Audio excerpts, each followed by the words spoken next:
Hi there, and welcome to another BigLipz podcast. My name is Sam Macaulay Blair, and as ever, I am joined by the lovely Catherine Maurice. This week, as I'm sure you can tell from our attire, we're going for a very topical and not at all 3 weeks late theme, which is the award ceremony. Obviously, we're sort of using the Oscars as a bit of a springboard for this one and just for the discussion in general, due to obviously when this is sort of being timed. We will be talking about the Oscars a lot, but there is room for other awards to be mentioned. That's not a guarantee that they will be, but it's not Oscars exclusive. So just to sort of start off boringly, I'm going to get into a little bit of the history of the Oscars. Obviously, it is an award ceremony that has been around for a ridiculously long period of time. They just celebrated their 93rd award show. And just in preparation for this podcast, I did a little bit of sort of background on it. I'd heard a rumour or a story like way back that the Oscars sort of initially began as a means of getting out of like giving actors like sort of proper rights and proper pay. But I didn't actually find anything about like doing the research for this. I didn't find anything to back that up. Yeah, and it's kind of funny because like, I mean, it's you know, obviously very, very sort of disparate, like how the pay works. But if you're a successful actor, usually the actors that are at the Oscars are getting paid very well. Yep.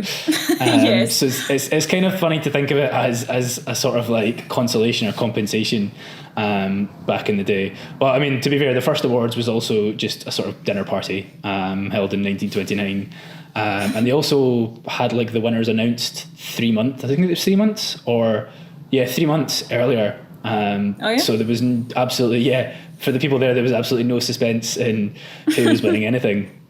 And in fact, they, for a good like 10 years or so, not long after that, they would announce it on the day, but they would actually give the information to the press first, so that they could publish their newspapers or whatever at 11 p.m. Oh, of course. Exactly. And then after 10 years of that, the LA Times just kind of went ahead and published the result early. So as a result, that's sort of where the advent of the sealed envelope thing came from, was because wow, that's cool. Exactly. then now no one gets to know. Thanks, LA Times. You've Hope ruined you're it happy. for everyone. Yeah, exactly. The first ever awards given out was Best Actor. Because the actor who was winning it was going to be in Europe at the time of the awards. So they had to kind of give it to him early.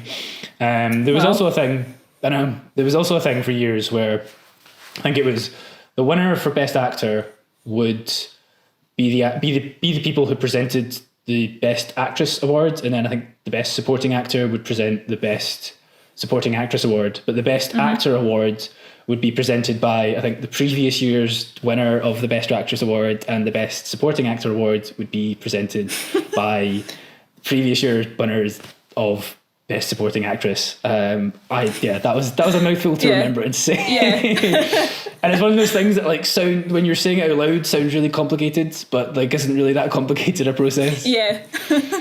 Yeah, that's funny. I'd noticed that like when you're watching them. Do they still do that? No, I actually didn't. I have no idea when they stopped, but and the article I was reading about it talked about it as like a past thing. But yeah, they also so the Oscars weren't even televised for a good, I think, 24 years. They basically were broadcast via radio for ages, which is funny. I guess it kind of makes sense with the times, but it is quite strange to think of when it's like a visual thing that they're celebrating. That's so true. Like it's like cinema. Exactly, and you really do have like. Yeah, and with people getting dressed up and the fact that it's now such a big like event, you do kind of think of it as a very visual thing. Like you can't really, it's weird to think of it as like, weird to think of like sitting by a radio just listening to the Oscars coming in. I mean, I'm sure some people do still find out the results via radio if they're driving or whatever, but it's weird to think of that being the only way. But yeah, so those are sort of like the interesting tidbits that I picked up from reading about 90 odd years worth of Oscar trivia. the best of the bunch. And with that out of the way, we can kind of get into the meat of the discussion. So first of all, I kind of thought it'd be interesting to discuss just what we personally think. What we kind of personally think of the importance of awards. Like obviously we both have studied film and sort of are studying film, and we're both sort of young wannabe filmmakers or like actual filmmakers. And yeah, I think as a result, I'd be interested in hearing what you personally think of, like not just the Oscars but awards in general. Do you think? Yeah, I'll hand over to you. What do you think of them? So basically, like especially when it comes to the Oscars, as much as sometimes I do hate to admit it, but if a movie gets a lot of like Oscar buzz, then it does kind of pique my interest, which is funny because historically, like not all of the Best Picture Oscars are like films that I would necessarily watch or even enjoy particularly. But I think definitely the minute it's nominated for Best Picture, it's instantly kind of on my radar, and I like to kind of look into them and stuff like that. And I think part of like being a film student is I don't know where I pick up this information, but I tend to always know what the Best Picture nominations are and like a little bit of info about them. So people like adverts will come on and I'll say, oh, that's up for Best Picture or whatever, and I'm like, how do I even know that? I just like absorb it somehow. Yeah, straight into your brain. Exactly. But I think awards in general, I think would be really important for like the people who've worked on the film.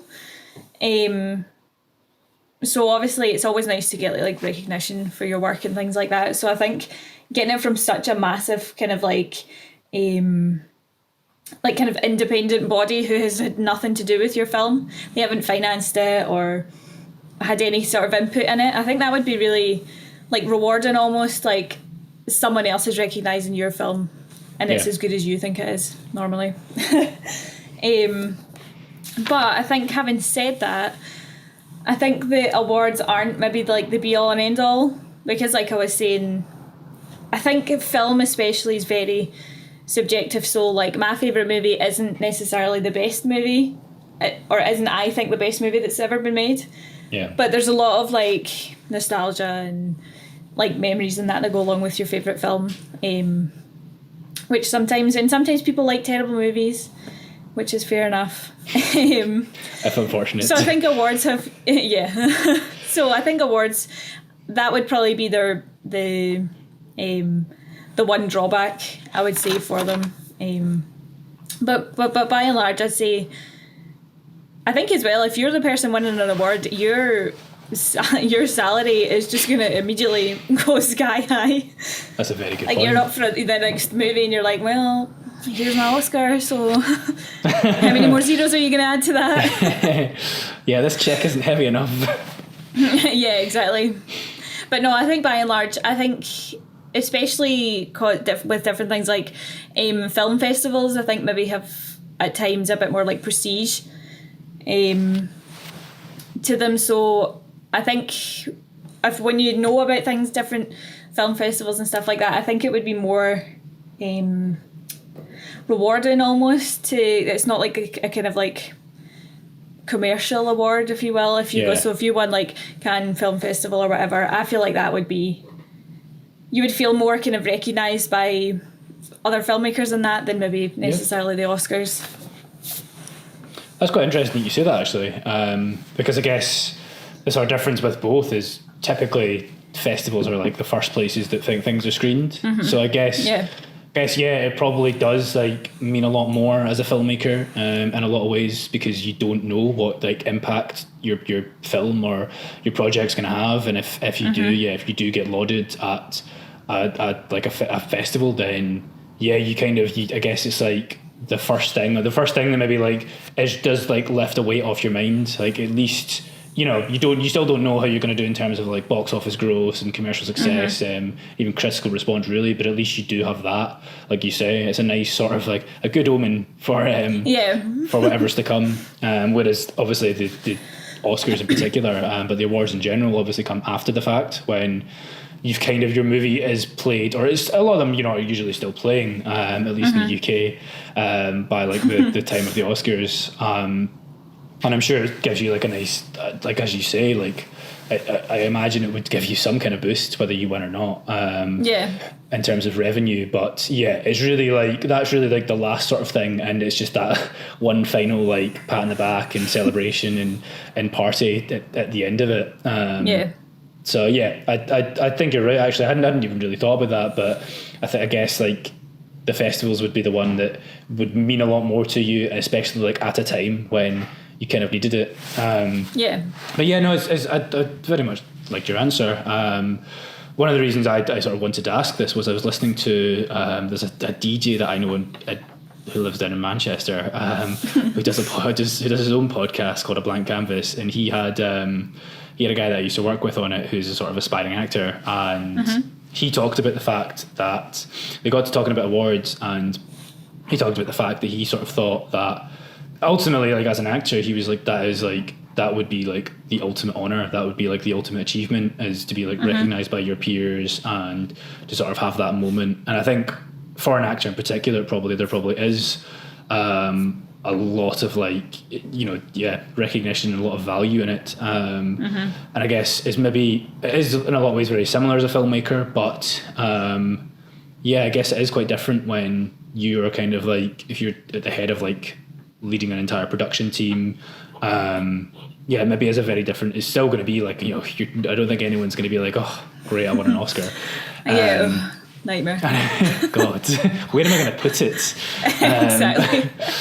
But I don't have anything else that's gold in the living room, so it's just not going to match. Exactly.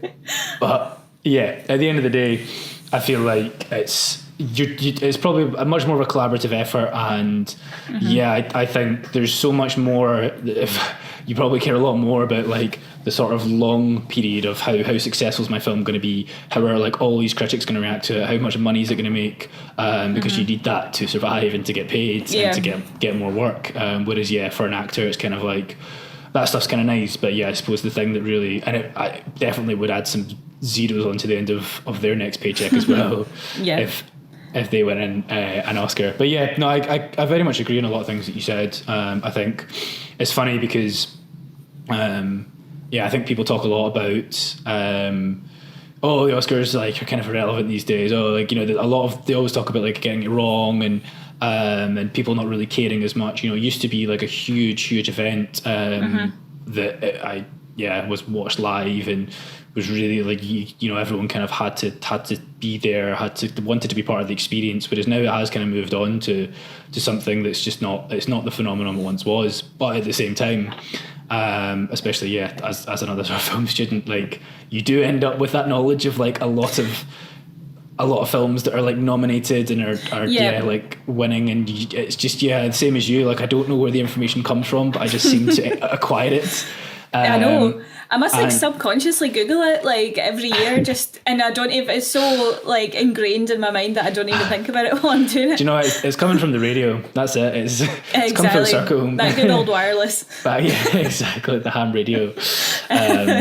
But I think and I think there's definitely a lot of films that I've seen that I wouldn't otherwise have gone to see. Because of the Oscars, because of the fact that they're nominated, and you're kind of just like, well, I didn't have any interest in seeing that, but you're like, well, it's nominated for Best Picture, so it must be half decent. Exactly. It's at the very least, it's like, well, it's nice. It's nice also, I think, to have an opinion on it. Like I quite like. Even if I watch something and I don't like it, I'm like, well, now I can tell people I don't like it. That's true. That's such a good point. That's kind of fun and rewarding in its own way. So I think it is. It's funny. It's like it's not as important as it used to be, but still like sort of inescapably important. And I mean, we're doing a podcast themed around it, so it automatically says it's still quite a going lot. 93. Like on the 93rd time, do you know what I mean? So it's obviously did something right. Exactly. No, exactly. With sort of that in mind, on that sort of topic, what sort of awards do you care about, do you think? Like, is it just the Oscars? Do you care about like other sort of awards handed out? And yeah, I'll sort of start with that and hear your answer. So basically, like, an obvious one is the Oscars. I think because, kind of like we were saying, it's so heavily publicised that it's kind of inescapable, especially if you study film. It's like an automatic piques your interest because it's just like a 4-hour award show about films, which is always fun to watch. I think as well, one of my favourite parts of the Oscars is when they have like firsts. So, for example, when Catherine Bigelow won Best Director, she was the first woman to do so. And I think that was funny because that was in 2010. Yeah. And like you said, the Oscars have been going for 1929? Yeah. And they didn't have a best director who was female until 2010. Like, absolutely insane. Took 10 years into a different millennium for that to happen. Yeah, it's crazy. I remember at the time as well, there was, because it could have been Catherine Bigelow or it could have been I can't remember the director's name now, but there was like a few white men that were nominated, and then there was Catherine Bigelow, and then there was a black man. So that was a year where it could have been either the first woman or the first black man that won it. So that was super interesting, I thought. Especially as a woman, of course. As opposed to a person of colour. I think another one. Exactly. So obviously there's like we mentioned like Cannes Film Festival. It's obviously one of the more kind of like prestigious ones. Yeah. So it's always nice. I don't follow that one particularly closely, but I'd just like to normally have a wee look at what are the best, or who wins the kind of highest awards and stuff like that there. But another one that I always find really, really funny is the Razzies. I just think that that's such a funny idea, because sometimes I think, especially with the Oscars, there's this whole kind of it can be quite pretentious, and where they're awarding people and they're like, oh, you've saved the entire human race and you've done this and the next thing just with your movie, and then the Razzies are like, here's movies that were terrible. And it's always shown around the same time as the Oscars, which is always, it just makes it even funnier, in my opinion. And I think it's funny as well, because there was one year Sandra Bullock won for Best Actress for The Blind Side, but she also won the Razzie that year for Worst Actress. Really? For this movie called All About Steve. Oh, which I think was like a modern comedy version of All About Eve, but I didn't see it, but apparently it's awful. Well, but she went to collect her Razzie. Really? Yeah, she went to collect it. Yeah. Fantastic. So I think things like that, little stories like that, are always really funny, where people just maybe aren't taking themselves quite as seriously.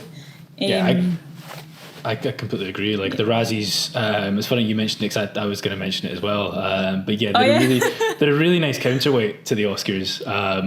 And definitely. Yeah, exactly. It's quite nice to have that, like, around the same time of like all the sort of dressing up fancy and all the celebrating. It is kind of nice to like to kind of to have that sort of like, because it's supposed to sort of be like a light-hearted, like funny sort of like jab at these films that are just like pretty messy and performances that aren't very good. I didn't know that Sandra Bullock, A, winning like an Oscar and a Razzie at the same time, and B, actually going to collect it. That's fantastic. Yeah. That's amazing. You should watch it, because I watched it on YouTube. She goes and she's got like a whole kind of like wheelbarrow full of the DVDs of All About Steve, and she's like giving them out to everyone.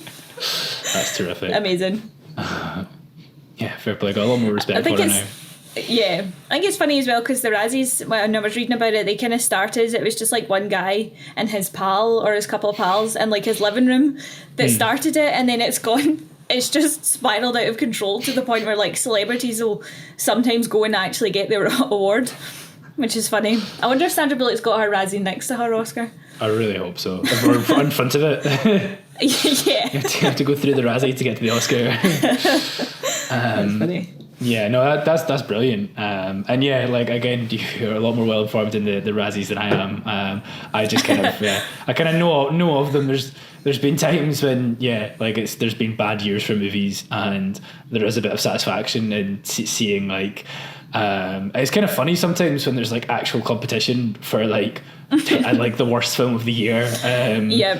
And the same way, sometimes it's obviously very heated for Best Picture. But yeah, I do think it's an important thing to have is the sort of equal and opposite reaction, basically. But yeah, in a lot of ways, I'm sort of quite similar with you. With the Oscars are the one that I definitely am most aware of, and even though in a lot of ways I would like to kind of not care that much about them, I still always find myself like talking about it, and even if only to disagree with it, it is something that just always kind of, whereas like you don't really get that with like Golden Globes or anything else. But it is kind of nice.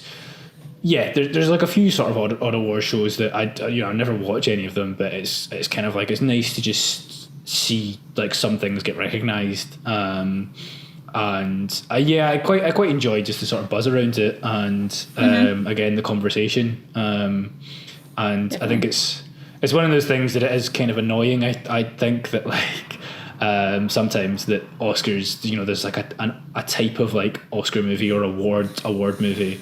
But like at the Oscar bait. Yeah, exactly. But at the same time, like you do, some of them are just pretentious and a bit sort of dull. But at the same time, I think there's like so many movies that I would have never seen if it wasn't for the fact that like there's this buzz around them, and it's kind of nice sometimes to sit down and raise a glass with your pinky up, and just watch like a sort of stuffier film and look at it in a different way as well, because that it's nominated for these things. And you kind of look for things that you look at it in ways that you otherwise wouldn't. I guess even before I started studying film, I guess that would be my sort of first stages of film analysis, would be like really looking at like things that are nominated or have won awards and just trying to have an opinion on it. So I think it is probably like a sort of almost like silently valuable thing that you have without really realizing it. So within Oscars or any awards, are there any like particular like categories you care about? I love all categories equally. I love everyone, including all the really weird niche ones like sound mixing. The sound mixing is the one that I stay up for. I can't wait to find out who's got it. Exactly. First thing in the morning. Yeah. Who won sound mixing? That's a shame. Yeah, I know. We're definitely not audio students, are we? Yeah, exactly. I think in terms of individual awards, there's obviously like the big five. So what's that? Best actor, actress, director, picture, and I've forgotten the fifth one. Or is it big four? Anyway, I always like to know best animated feature as well. I always think that's really interesting, because sometimes I feel like animated films get kind of a bad rap, like, they're just kids films, but sometimes they're like amazing. So I think it's always interesting to see what's nominated for that. There's normally at least one Disney movie in there as well. Which is funny. So seeing whether Disney's going to win is always quite fun to watch. That's very fair. I agree with. I definitely I quite like looking at the best animated feature category, which actually was something I was going to bring up, because in looking at like the history of the Oscars, but something I've kind of thought about a fair amount myself is, do you think like the best animated feature, do you think it should exist as its own category, or do you think it's a little bit almost like demeaning to be like, oh, you're an animated feature, so here you go? I always kind of thought that about, obviously it's changed slightly now because Parasite won last year, but I always thought the whole inclusion of best, I think did it used to be called best foreign film, and now they've changed it to foreign language film. I always think that category's a bit weird. Do you know what the first name for that category was? What? I think it was just like the special awards. which is really, really bad. Yeah. I wrote that down because I was like, oh. Yeah. So at least there's still like almost like a weird kind of feel, like we're trying to ignore the fact that foreign films are in just a tiny little category by themselves. Yeah. So I've always felt a bit weird about that.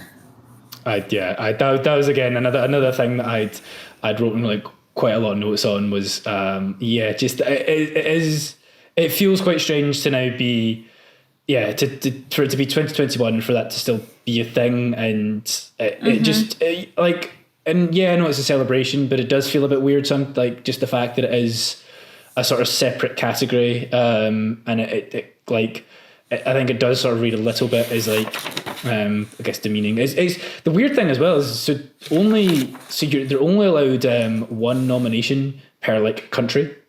So like a country's only allowed to submit one film. That's weird. Is that the case with the UK as well?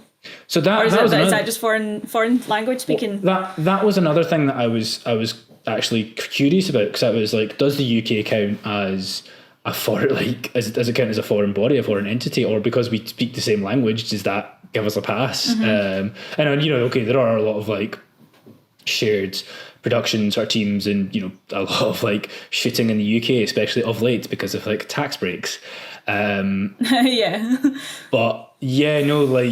like British films generally just seem to be recognised as like normal, like sort of standard features, like Lawrence of Arabia as a British film, for instance. There was a few that I wrote like sort of down as like obviously as British films that have obviously received Oscar buzz and could have received Oscar buzz, and it is a weird one.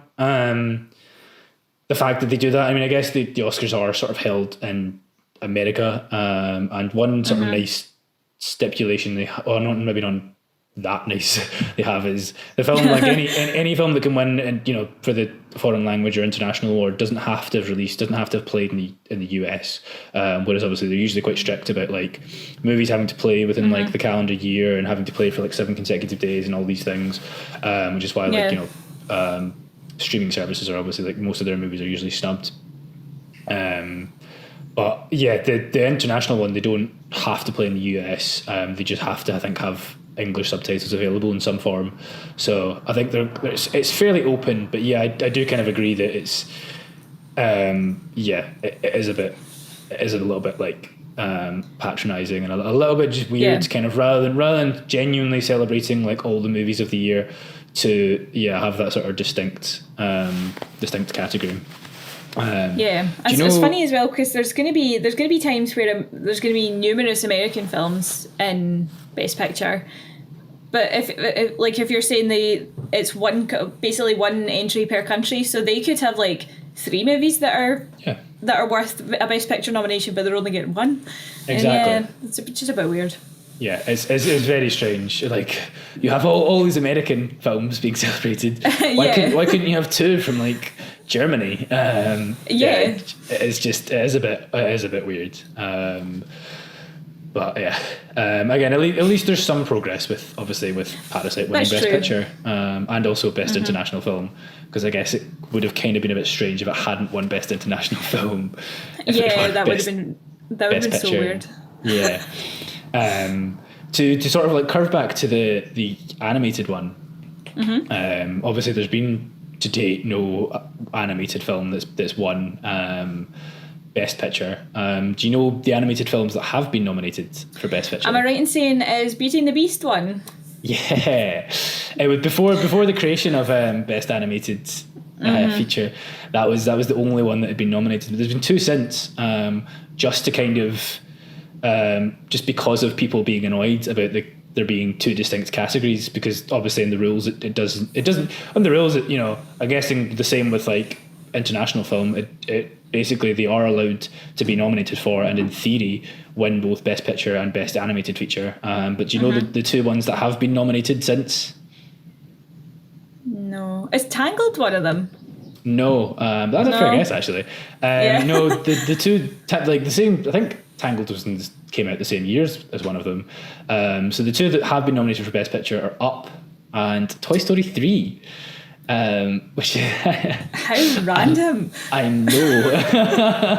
But so the reason for Up, at least, seems to be is because after WALL-E came out in 2008, that really sort of restarted the whole debate where like so many sort of critics and so many people were just sort of crying out for the fact that they were like, well, WALL-E's one of the best films of the year, so why is it just in Best Animated Feature, and why is it not being sort of celebrated with the other features? And obviously I think as a result the Oscars kind of are like, I mean, a lot of love for Up and a lot of love for Toy Story 3 as well, but it does very much seem like they're both in there as a reaction for them to just be like, see, they can get nominated. Do you know? We're not going to win yet, but do you know what the first film to win Best Animated Feature was? Was it Snow White? No, Best Animated Feature was only introduced in 2002. Oh, of course, you just said that. Yeah. What year? 2002. Oh, what could it be? I was surprised. Oh yeah. Yeah. I don't know. You'll have to tell me. It was Shrek.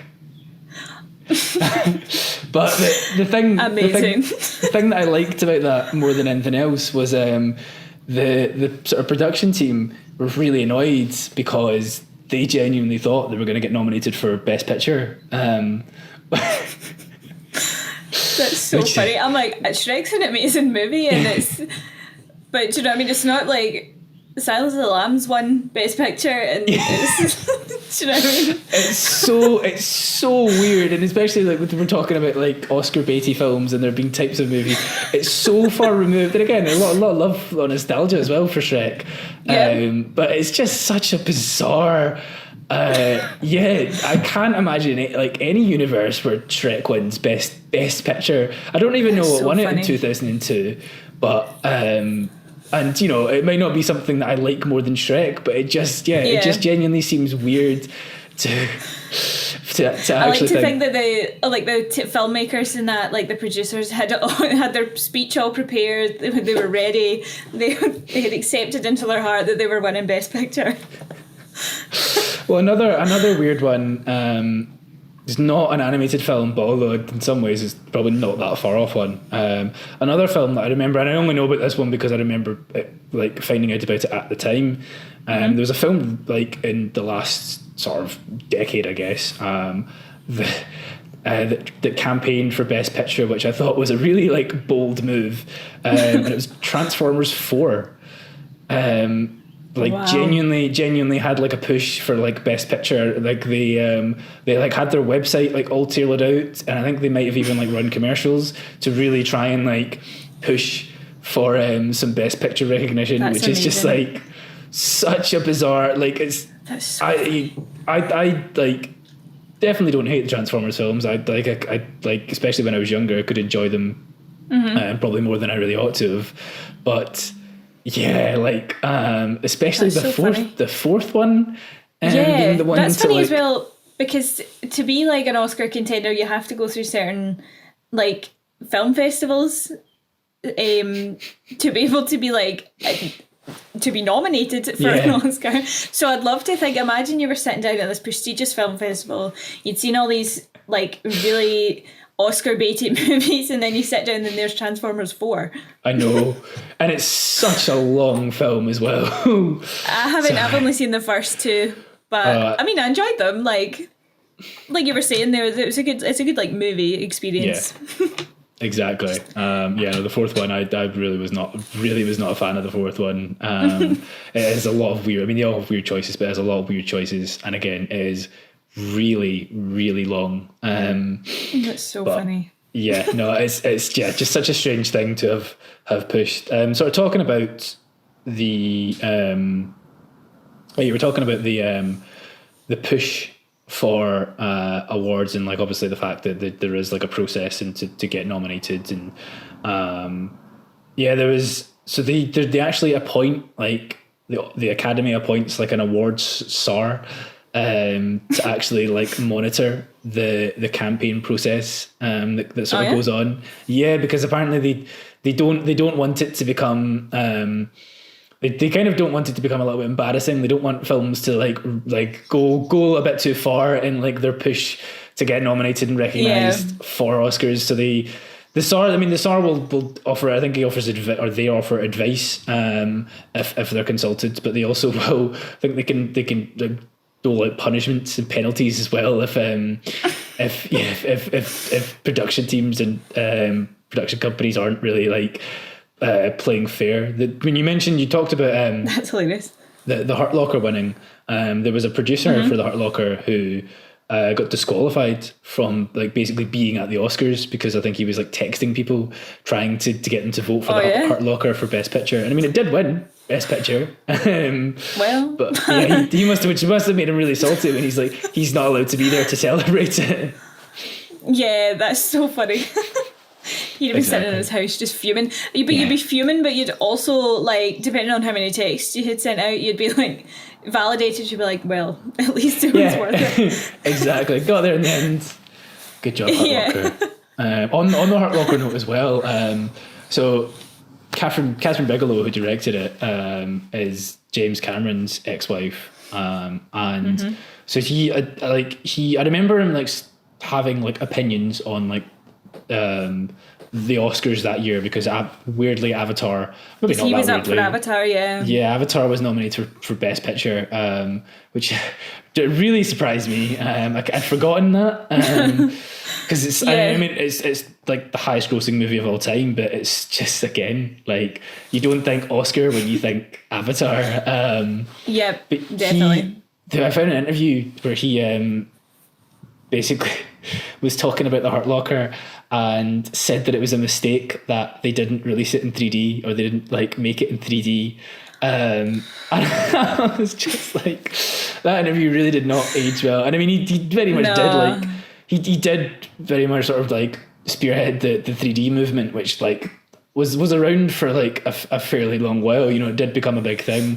But yeah, I love that there's a universe out there where Avatar releases alongside Hurt Locker. Both of those movies are like big 3D spectacles.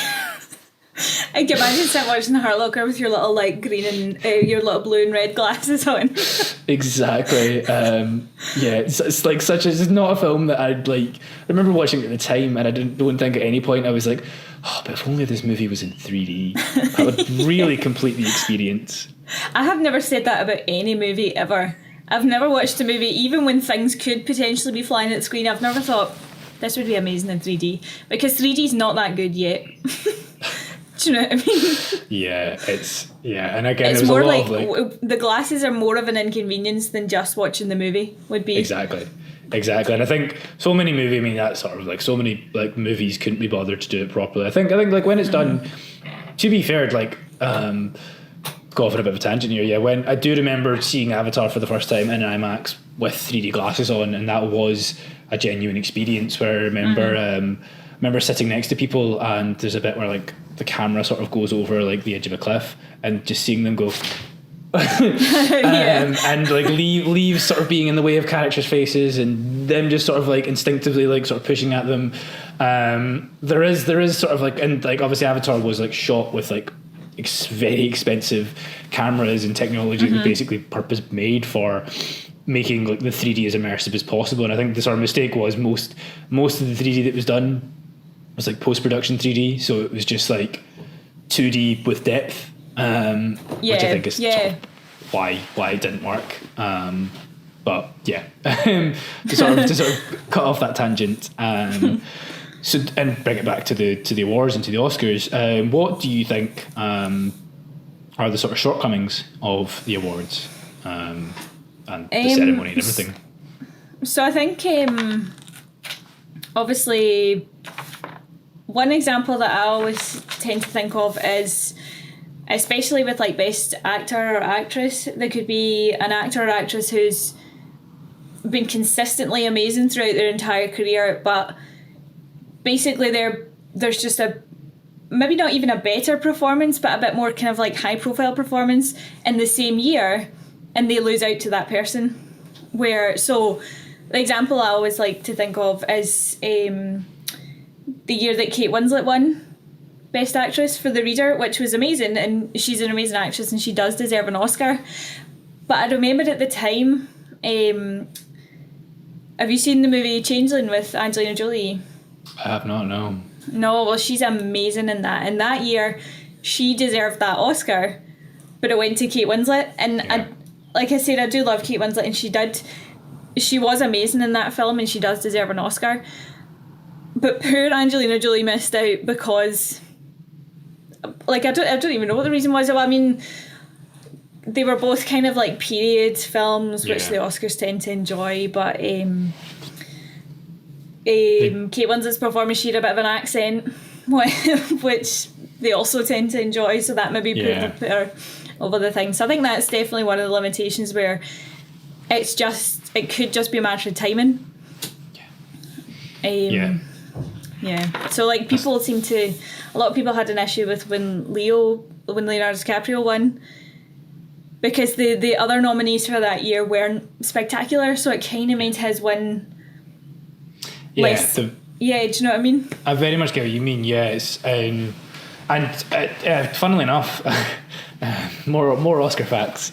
When they started, it was actually over 2 years. They were holding the ceremonies every year, but it was they recognised basically your performance over 2 years. They also, for a very brief period, recognised your performance across multiple films, not just like the one performance for the one film, which I found interesting, because that's something that I've thought about a good few times, where like I remember I think it was 2013, I remember seeing The Great Gatsby and seeing DiCaprio in that, and there's a scene, and he class throughout it, there's a scene in like a sort of hotel room towards the end, and he sort of like breaks down in anger, and I remember genuinely thinking, I was like, he's like absolutely nailing this scene and this role as well. And you know, it's a sort of heightened, hyper, like sort of real, like not hyper realistic, but hyper sort of fantastical stylized movie, because it's Baz Luhrmann, and like I think he's there to sort of ground the whole thing, and he really does do a good job and really brings a lot to it. But that was also like the same year that he was in Wolf of Wall Street, and I think maybe not in America, but in the UK, I think Django Unchained came out that year as well, and he's also brilliant in that. And I remember just thinking, I was like, those are like three outstanding performances, and I was like, it's a shame that like I genuinely think like Wolf of Wall Street is my favourite performance of his, and I think it'll always like the best performance he's done, and I was very salty that he didn't win Best Actor, but I do remember thinking like it's a shame that they're just recognising the one performance and not the fact that he's given like multiple varied and like really, really good performances. But then again, that's such a difficult one to even talk about, because I don't know, is that then, because then you could guess then there's a danger of rewarding quantity over quality. That's true. Because you could just be in like one film but your performance was outstanding, whereas there's someone who's consistently good. Do they deserve to win over you? Exactly. And I guess it's it could be easy if you're in like 4 films over a year.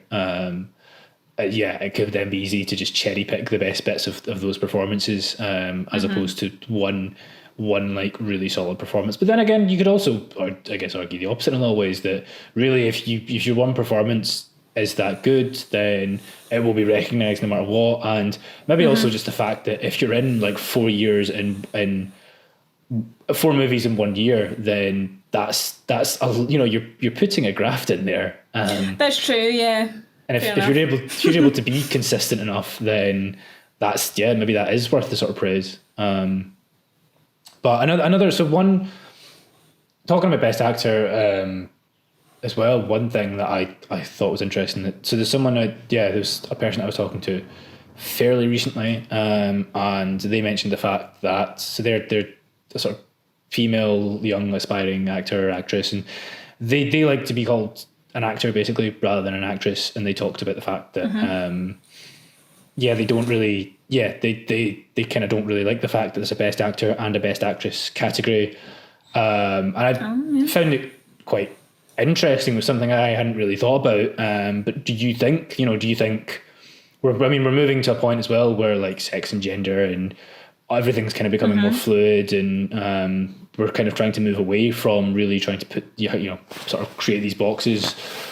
So do you think, that they will continue to exist as two separate categories, and do you think they should continue to exist as two separate categories? I think going by the Oscars history of how long it takes them to do anything, I think they'll probably be separate for a while. But that's a good point. I've actually never thought about that before. I think it would be difficult because... Sorry? I was just going to say, no, neither had I. Like, it really sort of threw me. So yeah, I think it'd be difficult as well because the pool from which you're picking people from is now significantly bigger, and then you need to somehow narrow that down at like twice as many people into just picking the one person as well. Yeah, I don't know. What do you think? Handy out. I also genuinely don't know. Like I do very much see the arguments for it, and I do kind of in a lot of ways I kind of do.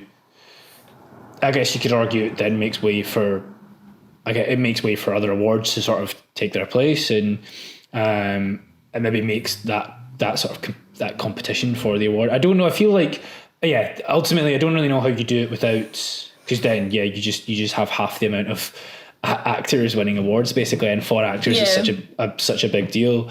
So I guess it'd be interesting to try and like get rid of the sort of gender defining thing, and still keep like a way to recognize like multiple sort of performances without that then like again being like sort of belittling in its own way. But yeah, I definitely, it's something that I think should be explored. Like again, I don't really, I'm sort of cheating with my answer here because I don't really know. I do in a lot of ways feel like, I think it would be kind of nice in some ways to have like just a best actor award in the same way that you just have like a best picture award and best director. I'll have best director, Yeah, best director makes a lot more sense than best picture as like a comparison there. But yeah, like I think it would be interesting and kind of more respectful in a lot of ways, and it would more inclusive. But yeah, it's difficult to just, there's not, and maybe that's one of the reasons that it's not really being talked about that much widely, because there's not like an easy solution to that problem.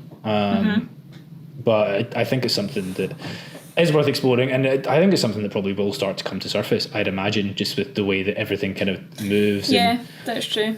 And it's funny because they do try and change sometimes the Oscars, but it doesn't necessarily work for the best. I think there was, because again, just linking back to like that conversation of about talking about Oscar sort of baity films and Oscar types of movies. I remember. Do you remember? I think there was like a couple of years ago they tried to introduce a new category, which was like best popular film, because they obviously. I don't remember that actually. People were, well, I think they announced. I don't even know if they went as far as announcing nominations for it, but I think they just announced it's going to be a new category. I think there was just an immediate backlash of people being like, well, that's not really like, again, you're now just like, oh, here's your little award for your little popular film. Yeah, for your little terrible movie. Yeah, exactly. Rather we'll than be actually, over here awarding art. Yeah, exactly. I think it's more about, no, we want you to recognise like more interesting and maybe more exciting films in the best picture category, rather than just creating a new category, so now you don't even have to include like those films at all. I think because there's definitely times where, like you were saying, you're watching movies that are just Oscar bait and they're not enjoyable, they're not particularly like exciting or anything. Not that all movies need to be exciting, but a movie that you maybe want to continue watching. Yeah, exactly. And that's a very good way of putting it. And yeah, sometimes you do kind of like, you do look at like the list of, or I do look at the list of like films when the nominees, when they come out, and I do kind of roll my eyes and I'm just like, okay, like it would be nice if there was like something a bit more engaging and exciting on there.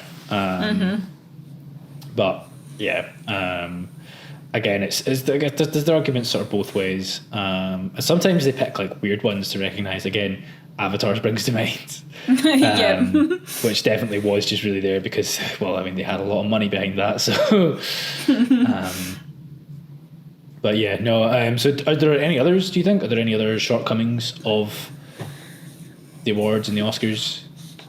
I think it would just be like, obviously historically, like the awards are given out by the Academy, which I think, I mean, now there's like each kind of category has its own, is it like a governor or something, is like a few of them, so obviously there's like diversity coming in there, but I think historically maybe it was just like kind of like a rich white men kind of thing. Yep. Who would potentially tend to just like one particular type of film, and then that film's the only one getting nominated and stuff like that. But I don't think that's as much of an issue anymore in terms of like who's, in terms of the Academy and who's giving out the awards or who decides. I think there's a lot more diversity there now, but I think historically that was maybe like an issue with it.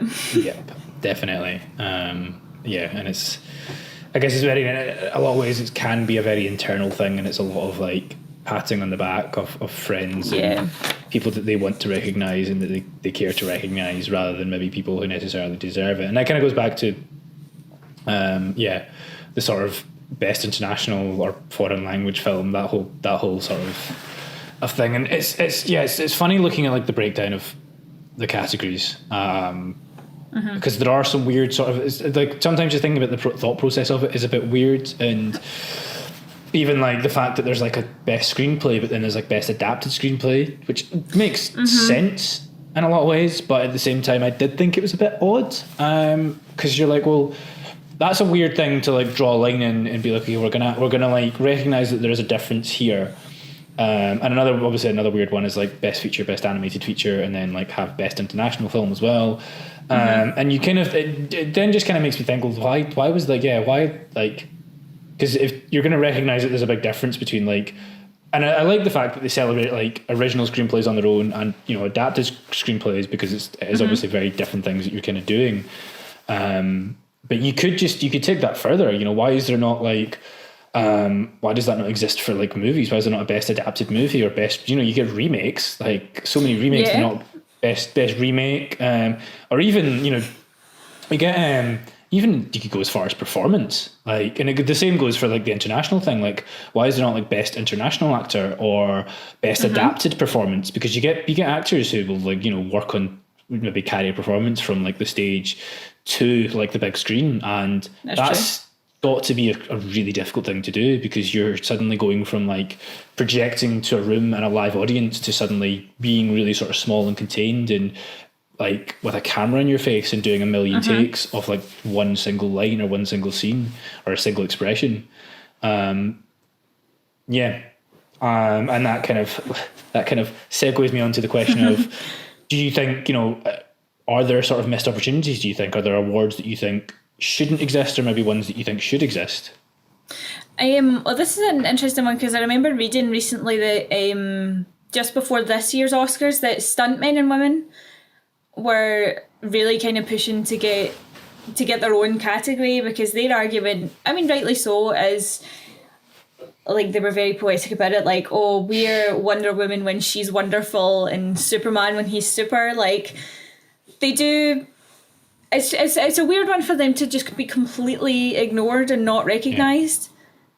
Like, as far as I'm aware, there's not even like a category where they're even like really mentioned, and obviously there's like actors that do their own stunts, but they're not going to do the same kind of stunts that a stunt man or woman does.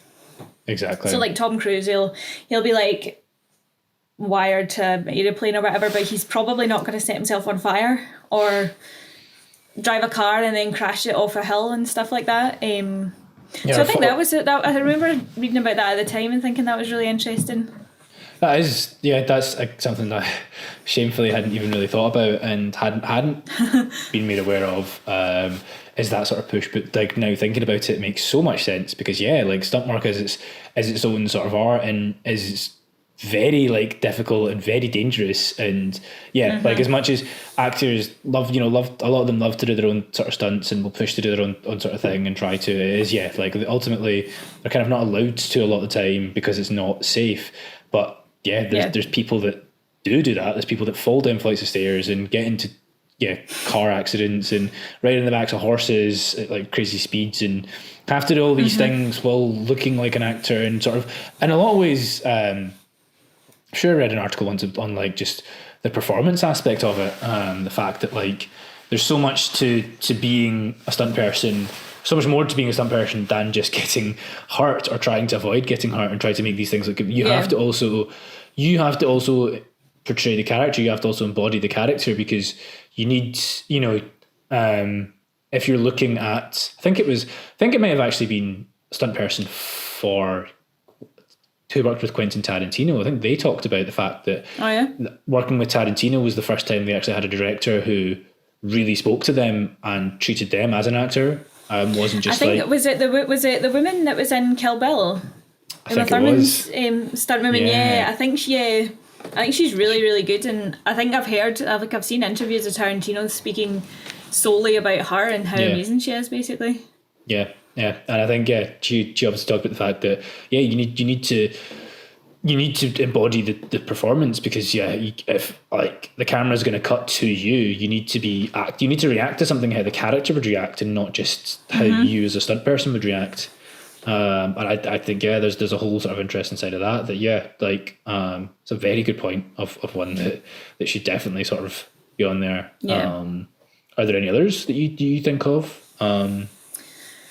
I don't think so. That was the one that kind of sprung to mind, obviously because I had been reading about it, and then the more I was thinking about it, the more I was like, do you know what, that's, especially when there's some of the categories are so random and so niche that you're like, but why aren't you celebrating like these people who are a huge part, especially with like Marvel movies and stuff like that becoming a lot bigger, where they're just going to be full of like stuntmen and women doing all these like fight scenes and different things like that. But I think that's probably the one that most springs to mind, I'd say. I think that's very fair. I wrote down like a couple just ideas, not anything that I'm like, these need to happen. But there was one thing I thought about was like, and I guess it kind of you could connect it to, obviously we talked about if you were to get rid of Best Actor or Best Actress and Best Supporting Actress and just have like Best Actor and Best Supporting Actor, and you then looking for more like different ways of awarding performance. I thought like you didn't go as far as have like Best Ensemble, I think, and actually try and reward. You just in a lot of ways the awards are there for like production teams and stuff like that. But it might be nice to actually have like, okay, well, it's not just about your individual performance as an actor, but like where did like a cast actually shine?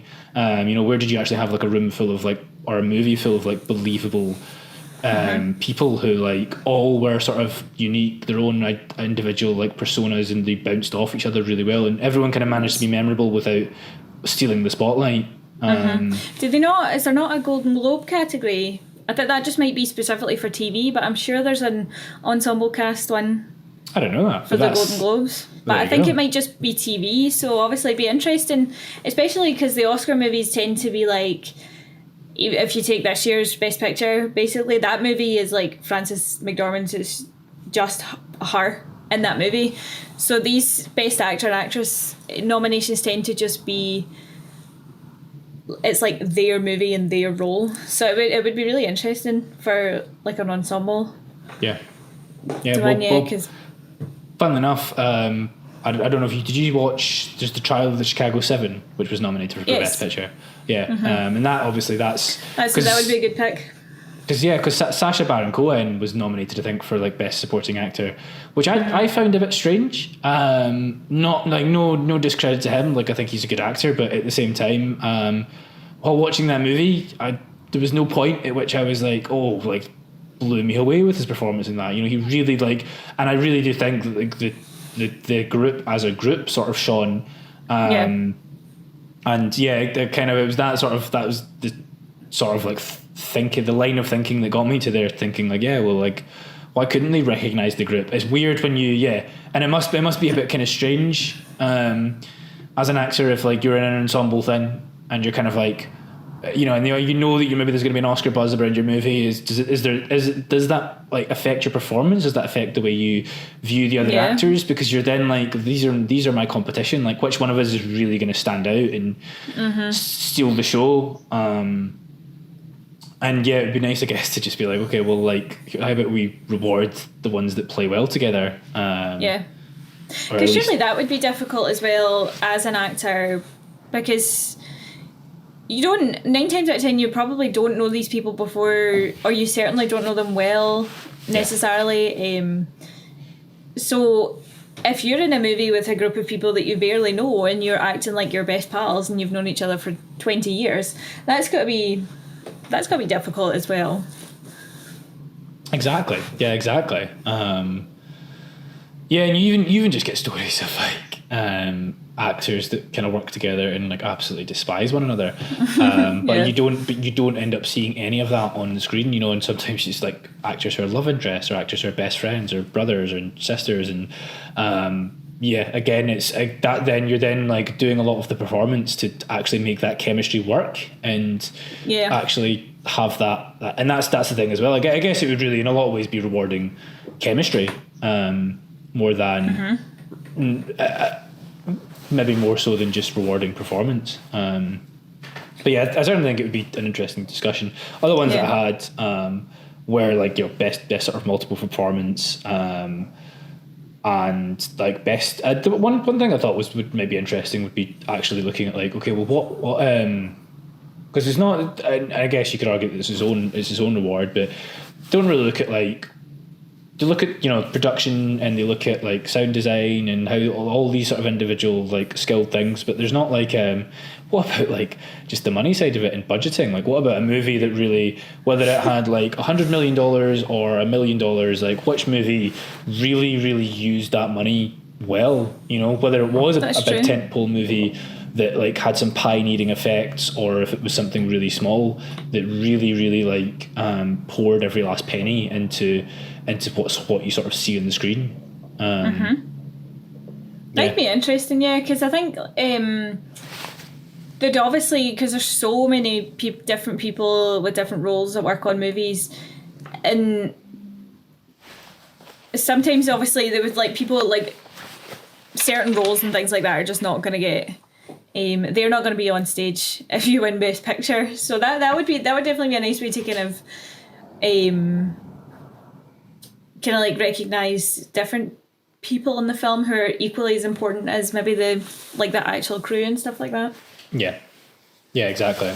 And I guess no, I agree. So like, just to sort of conclude the shortcomings thing, I had one last sort of aspect that I kind of wanted to talk about, because one thing that I imagine you have an opinion of. Again, we've talked about them not like recognize, you know, them Oscar baity movies and maybe not recognizing bigger films, but I think one thing that does kind of annoy me and continues to annoy me, this one they've got a little tiny bit better at it, but there is obviously like a sort of prejudice on genre, and the fact that they don't, like, for instance, I feel like Toni Collette was massively robbed, for at the very least, a nomination for Hereditary. And I think there's countless sort of both like horror and like comedy as well. I don't think is ever really recognised. I think, well, what was it? I can't remember her name, but the like Borat's daughter basically was nominated this year, wasn't she? She was Best Supporting Actress, and she deserved it. I agree. Like, because it's performing on it's a multifaceted performance on different levels, because she's doing it in real life and having to make that convincing. Like it's like a stage performance and a movie performance wrapped into one. And her character's so like outlandish as well, that getting people to believe that she is actually like that would be very difficult, I imagine, especially like now where people are, like we were talking about in a podcast previously, where people are so suspicious about everything. So her being able to like convince people that that's genuinely what she thought and things like that is, I think she's hilarious. Yeah, exactly. And that's it as well, because it's to be funny but also be convincing, and to be to be over the top but also grounded. And it is just wild to me that so much of it is not like it's just kind of ignored. And actually, have you seen the movie Palm Springs? No, I've heard a lot of people talking about it though. I really, really enjoyed it. I don't know if you know anything about it. I'm not going to say anything about it, because the less you know, basically, the more you'll enjoy it, I think. I started watching it with someone, and the opening of it, I really didn't enjoy, and I was like, I was on like the movie really started me out on a bad foot, and I was just like, I don't think this film's really going to be for me. And then it really, really sort of picked up. But Andy Samberg sort of stars in it, and really surprised at how much his performance really, really, like there was a lot more to it than I was expecting, and there's some moments in it that he like really, really shines. And I think actually it's funny, because I was looking at, like, obviously they nominated Sacha Baron Cohen, which I thought was a little bit odd, and I was thinking, well, I mean, Andy Samberg sort of stars in Palm Springs, and I feel like I honestly feel like, and I never ever thought I'd be saying this, but I honestly feel like he deserves to be on like Best Actor, like at least on the nominations, above some of the actors that were on it. I mean, I've only seen like some of the films that are on it, to be fair, but Gary Oldman in Mank, as much as I really, really enjoyed Mank, and as much as he put in a great performance, I didn't, no point, and that's part of that is testament to how consistently good Gary Oldman is, but there's no part of that film that I remember thinking, oh, like Gary Oldman is killing it in this like scene or in this film. It wasn't, it was like, he convinced me of the character, he sort of played it well. As he always does. Exactly. Whereas Andy Samberg, genuinely, I was like, okay, like this is a like surprisingly powerful performance. I think that's funny as well, because one that I always think's really funny is Renee Zellweger. She was nominated for her role as Bridget Jones, which is definitely warranted. Yeah, but it's such like a weird, because people would just seem to, it's just like a chick flick, but she's amazing in that movie, and she she's so funny, and then there's moments where it's like really sad. Like I love the Bridget Jones movies, but I think that's funny because I remember people talking about it at the time and it being a big deal because it was a comedy, and she was nominated for that. That's actually really interesting. I've only I've seen the Bridget Jones movies in like bits and pieces, but at the same time, like, I guess we live in a world where there's, as we've mentioned, like so many remakes and so many like retellings. And Bridget Jones obviously is a book first and foremost, isn't it? And it's funny because like she absolutely deserves a shout for that performance, because she literally is Bridget Jones. Like, there's not been like a, as far as I'm aware, a Bridget Jones remake, and I don't really like. I don't think they could or would do that. I mean, eventually they probably will, but surely not in her lifetime. If you've got any respect. Exactly.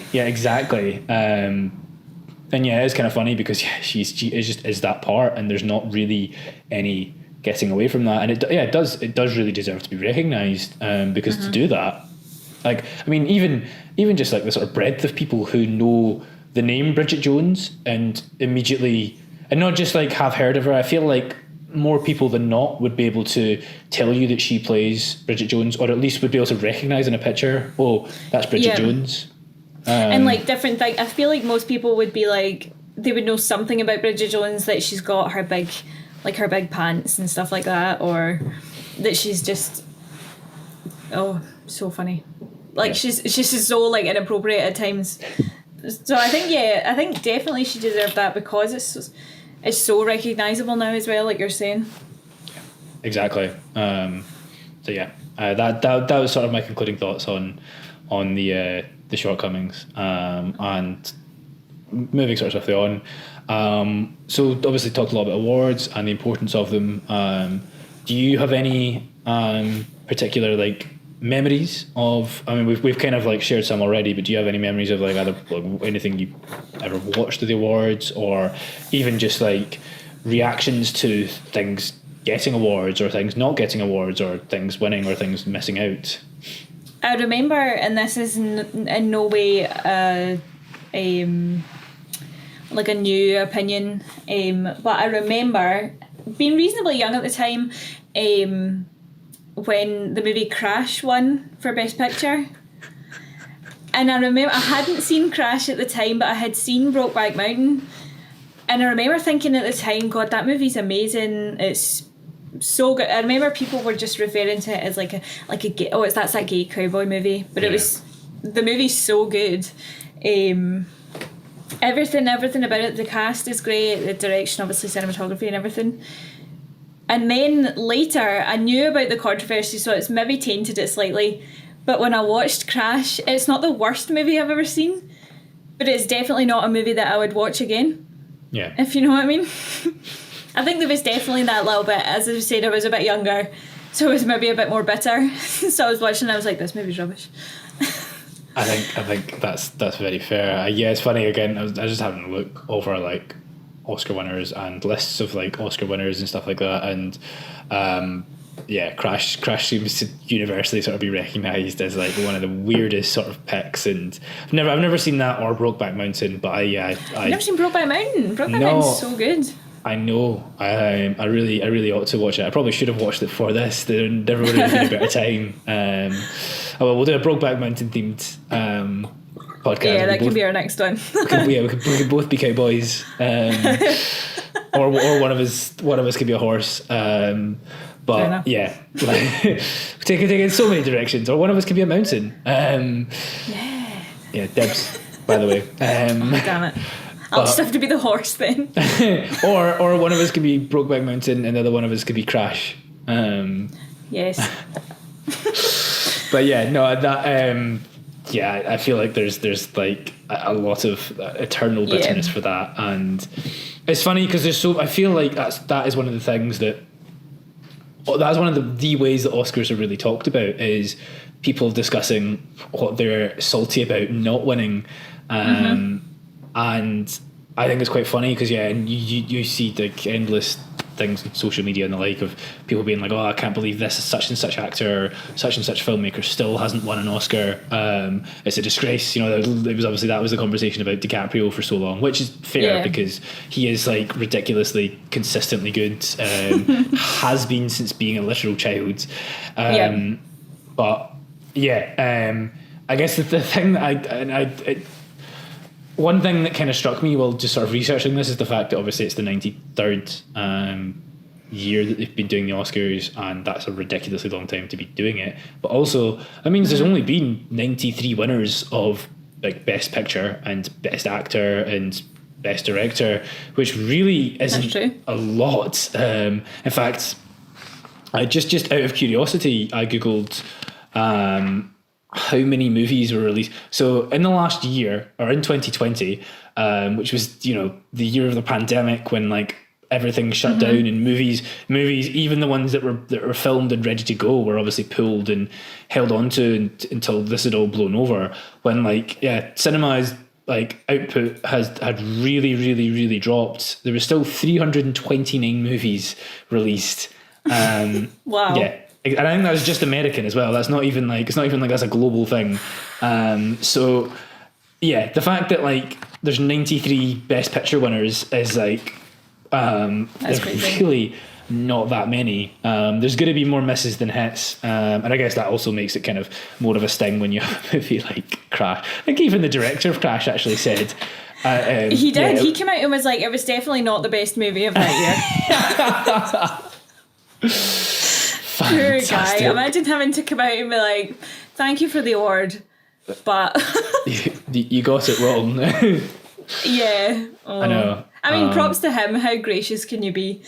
Exactly. I know. And I guess the other side of that is, do you remember a few years ago when there was the sort of the mistake announcement where La La Land was announced Best Picture over Moonlight? Yeah.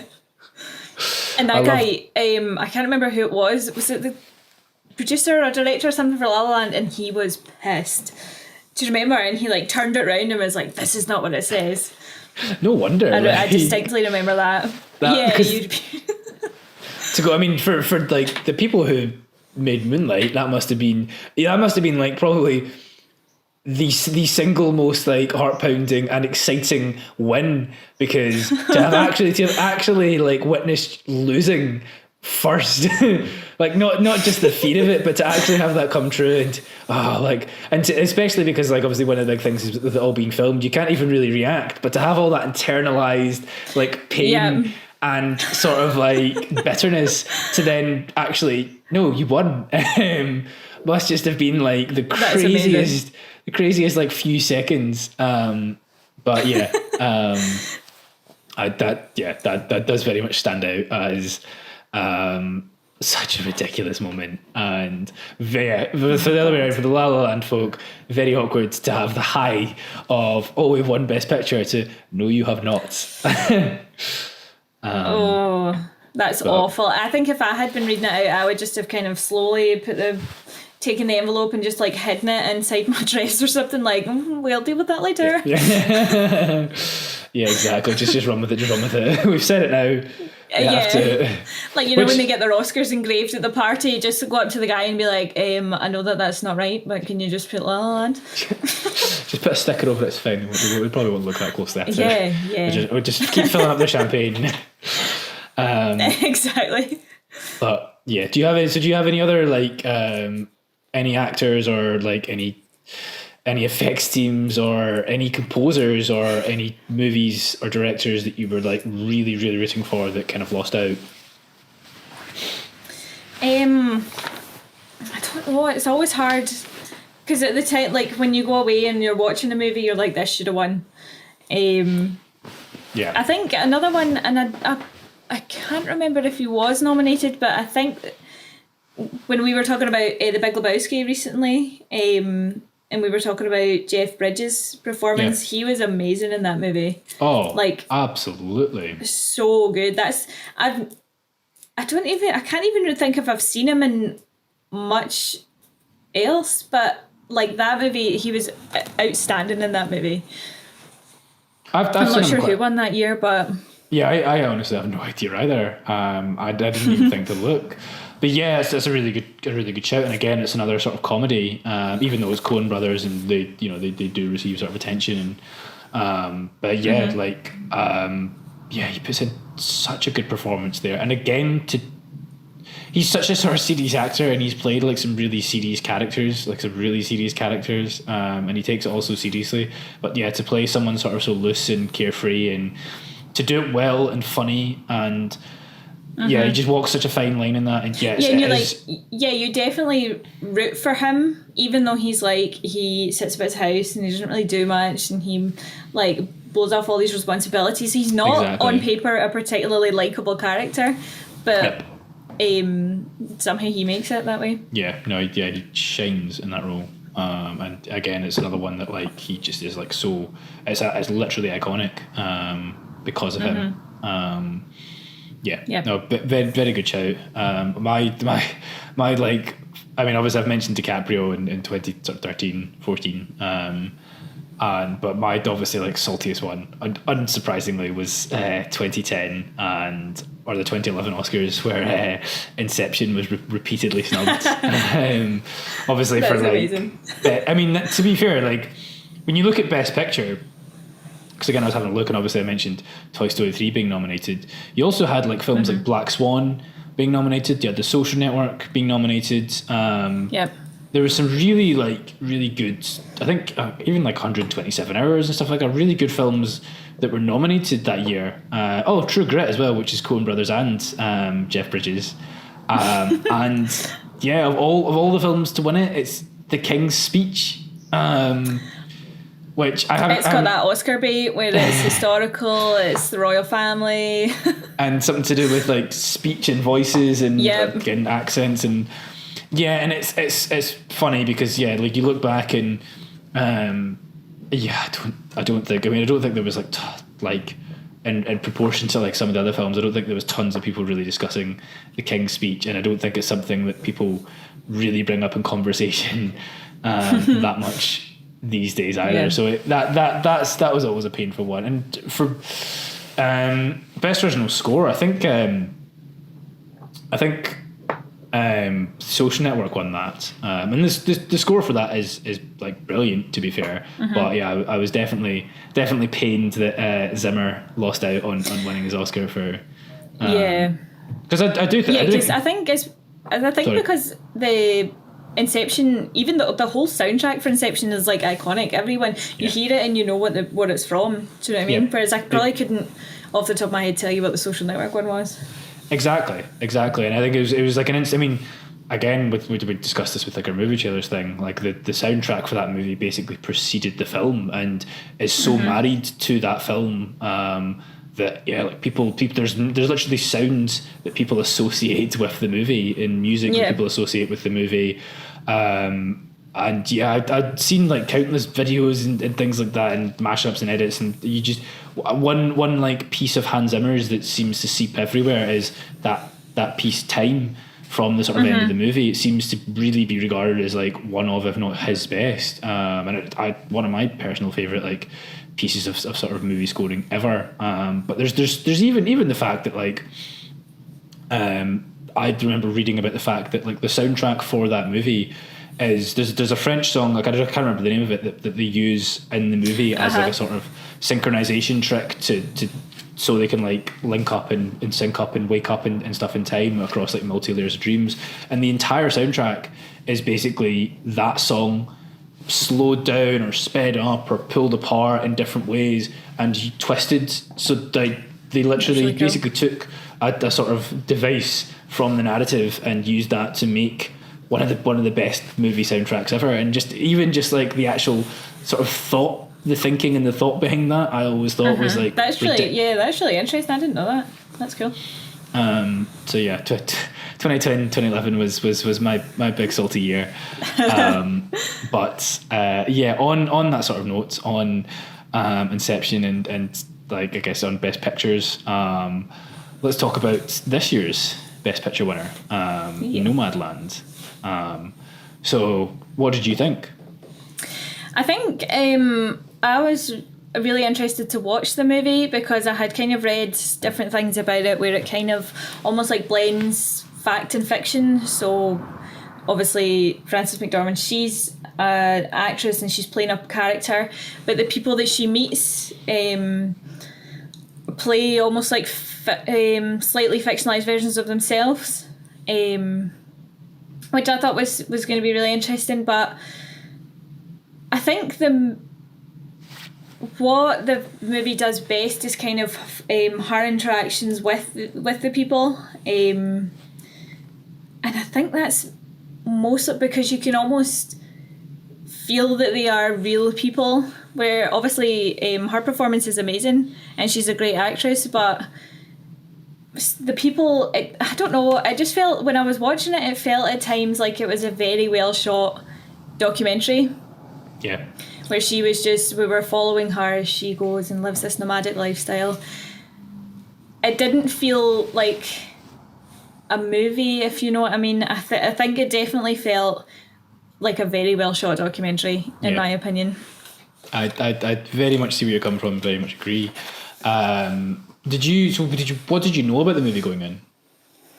I just knew that there was elements. So the people that she was speaking to were like real people. They weren't actors or anything like that. I did think it was going to be. I didn't think that she was going to be playing a character.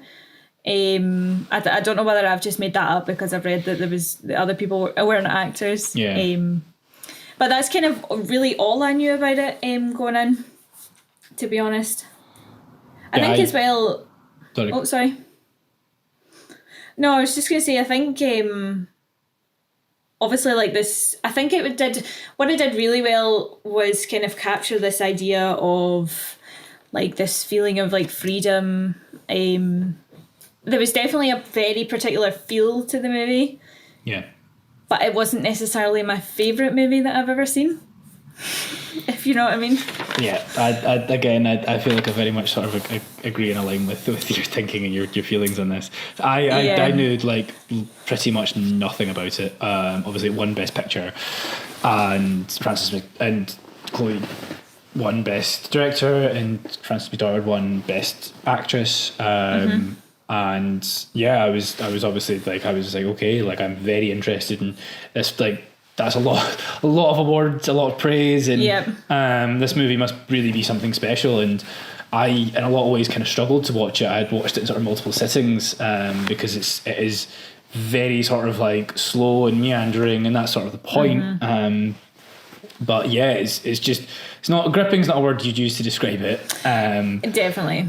And yeah, I honestly, like, I didn't even think what it was going to be about. I didn't even think about the title and what that might mean. And so I was really sort of surprised at first, and there's not really any kind of plot. And I guess at first my sort of immediate reaction was like a bit kind of, well, okay, this is what the Oscars are back to. Like, we're just sort of praising like stuffy, like dull movies. But like, and I watched it a couple of weeks ago now, and in a lot of ways, I'm glad that I watched it then and have had time to sort of reflect on the fact that it, like, what I think about it, and B, like, sort of the fact that it won and has been recognised. I think that I'd obviously found out after watching it that the people around her were sort of real people. And it's funny because one of the things I did think, which you've kind of touched on while watching it, was actually she was recognised for Best Actress, but like I kept thinking like is you know, and I'm not like, I don't want to diminish her performance at all, because obviously there's a lot of work there, and to be a character amongst sort of real people must be really difficult. But also I did, again, like I wasn't really blown away by her, and whereas I was sort of surprised by a lot of the people that sort of cropped up in their moments. I kind of felt like the people around her in a lot of ways like shone really brightly. I think definitely there was one point, what was the woman's name? It was like a nickname. It was like Swanky. Yes, that's it. Yeah, there was one point where she was in the van and she was talking about her like issues with her health, and that was the moment where I was like, she's amazing. Yeah. And then, yeah, do you know what? Because I knew that it was real people, I was watching it, I was like, is she a real person? Because she's going for it. Yeah, exactly. The guy as well towards the end who talks about, there's a bit where he talks about his son and he starts choking up while he's saying that. And again, I was just like, wow. Swanky was another one where, like both of them, I just remember thinking like, oh my God, like these people are really, especially because I didn't know they were real people as well. I was just like, they're really bringing it, and it's but I think I guess one thing that I sort of appreciate about it, again, it wouldn't have been my pick for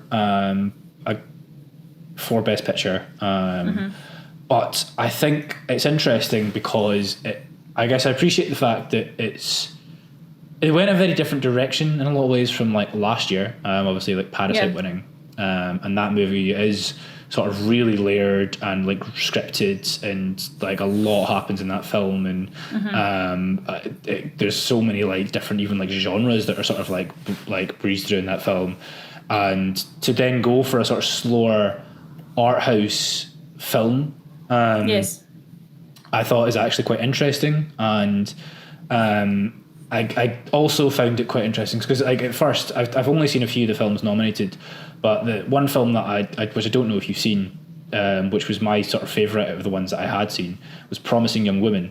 That was also my favourite. I absolutely loved that film. And I was kind of bitter in a lot of ways because I was like I was like even just like the premise and the sort of subject obviously matter of like that movie, I was like is so important, and I'm kind of annoyed that they didn't recognise that, and because I feel like it's an important film, and it's something that is a shame that it's had to be made almost, because it touches on a lot of like sort of gruesome aspects of like our society, and in sort of comparison when you look at Nomadland, which is just about people living like, out in the desert in a van. Yeah, exactly. But one thing I did kind of think about is, okay, like Promising Young Woman in a lot of ways is like really important and really like, I guess really sort of resonated.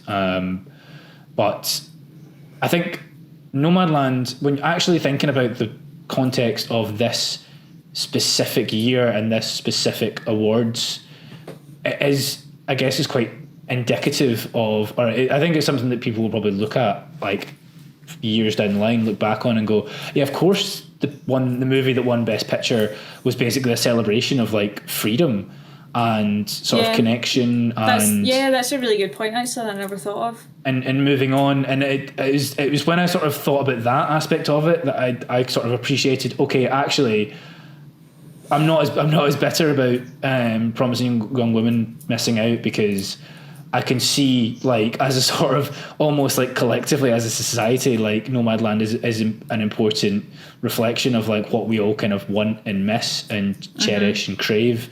Whereas like Promising Young Women almost in any other year would be so important and so, but I guess right now we exist in a time where like you can't even really go out and drink and mingle. So I guess some of the sting of that it has to offer is kind of taken out when contextualized in like right this second present day living. No, that's such a good point that I hadn't even thought about before, actually.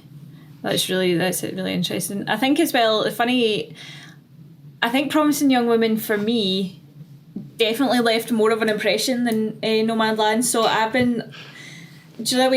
asked several people, have you seen Promising Young Women? But I've never asked anyone, have you seen Nomadland? Do you know what I mean? Yep. I think definitely Promising Young Women had a bit more. It was just more like, for me anyway, more like entertaining. I don't know. It just seemed like there was, every shot in that movie was really well thought out, which I enjoyed. It was nice to look at as well. I mean, Nomadland was nice to look at, but there was one point when she was just in a van, like on a bucket. Do you know what I mean? Yeah, that wasn't the most exciting. Exactly. Yeah. I know. I very much agree, and I think like I had that sort of. With Nomadland, I remember thinking, there is like some really beautiful sort of scenic shots, but then at the same time, it's like, well, of course there is. Like that's all the movie really is. That's kind of what I thought. Yeah, like if you go to a gorgeous location, you can get gorgeous shots. Yeah, exactly. If you're living out in the desert, if you're living out in the desert, eventually the sun will set and it will look really pretty, and that's part of the life. But it's not as important as when you're actually. And again, in some ways, there is meaning behind like the way it's shot, but it's not in the same. Yeah. It doesn't. They're not. The movie's not telling a really gripping, like sort of harrowing story, and as you're saying, like I was like, I loved. So much about Promising Young Women, but even down to, because I think it's Emerald Fennell, is it, who wrote and directed it, and I believe it's her first feature.